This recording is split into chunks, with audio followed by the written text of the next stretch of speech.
Hey, it's Michael J, and I have pulled out of storage this scrapbook, which I'm pretty sure was given to me around the time I was in the 7th grade. And I filled it up slowly up through the years of college, with my first year of college. So I thought it might be interesting to go back in time based on what's inside of this and sort of analyze what was going on in my mind. I didn't know what to do with the scrapbook, I remember that, and I wasn't sure what one was supposed to keep in it.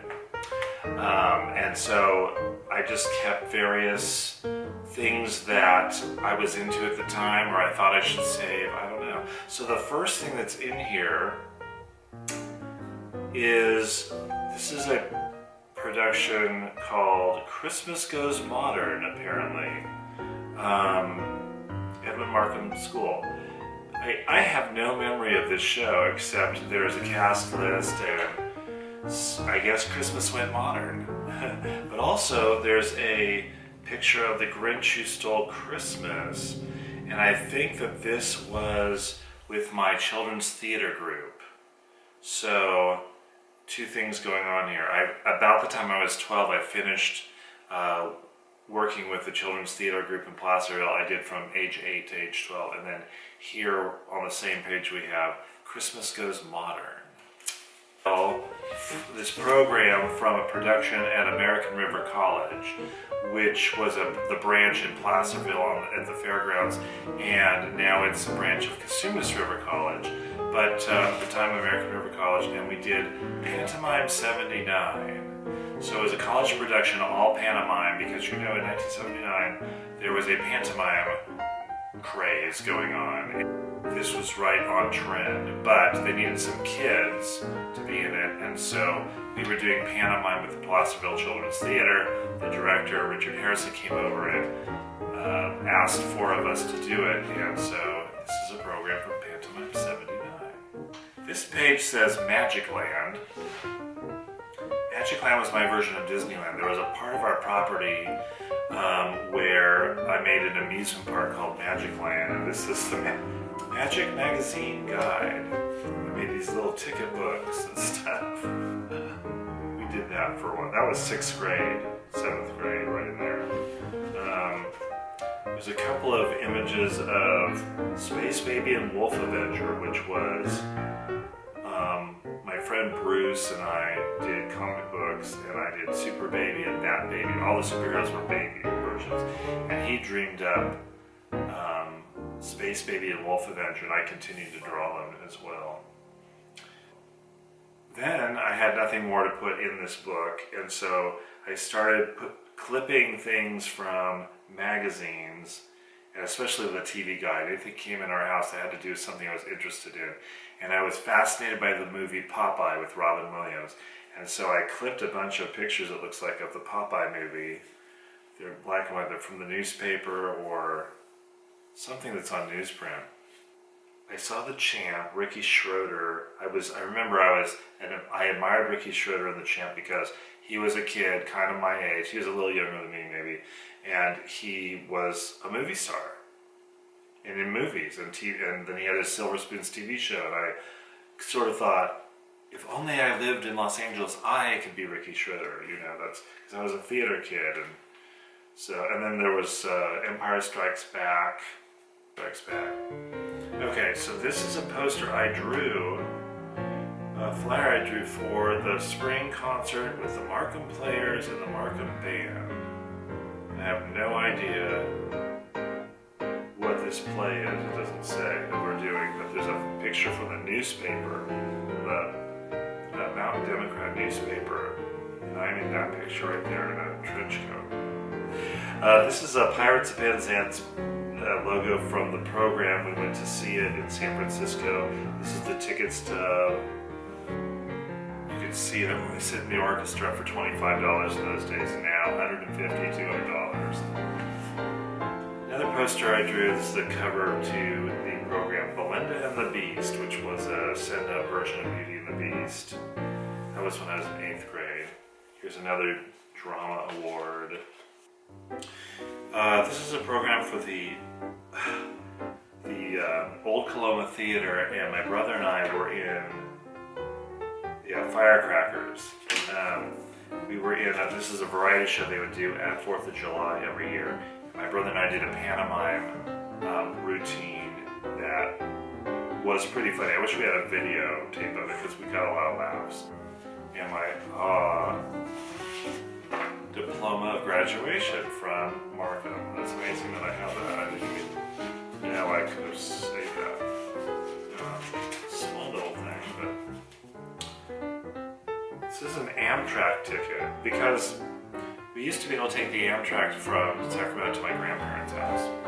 I think I was just proud of this little poster, and it's called Hollywood Invited New Musical Show. I was doing a poster for a review.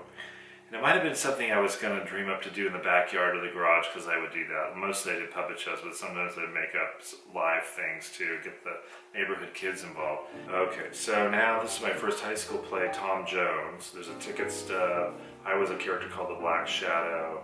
So then my friend Laura and I were traveling mimes at this fair under the Canyon Creek Players, and we have a business card here, the Canyon Creek Players, with my old phone number on it. I'll use it. But that was our Grease poster, stolen from the original Grease logo. And there's this article about it, Grease. This is a picture. I'm this green Martian thing. I worked a haunted house when I was 15, downtown in Placerville. This is a play, Rehearsal for Murder, we did when I was a sophomore. Here's the program, Rehearsal for Murder. And again, more pantomime. My brother and I dressed up like Marcel mimes, and we worked the state fair that year again. Here's my Life Science Award that my mother was so proud of. Bride of Frankenstein. I don't even understand this poster. The Bride of Frankenstein, in this case, was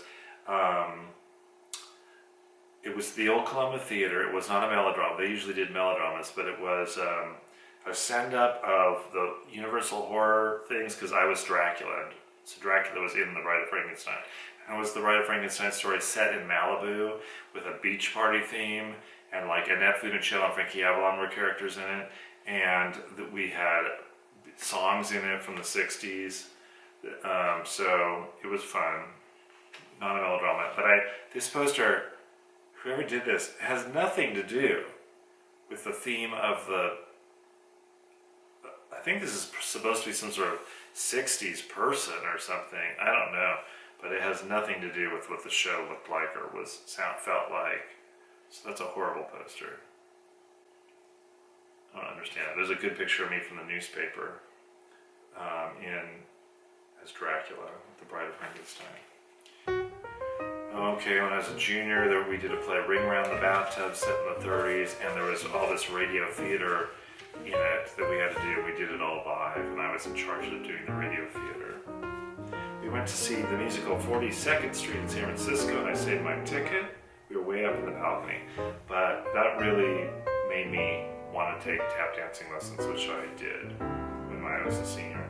There's another picture of my brother and I doing mimes at the fair. We did a picture from one of my puppet shows, which is what I still have that skeleton marionette, and I made that the Sorcerer's Apprentice, one of the many puppet shows I did in my garage for kids at school. This is a photograph of a show called Montage, but we're doing the musical number from Bye Bye Birdie, the telephone hour.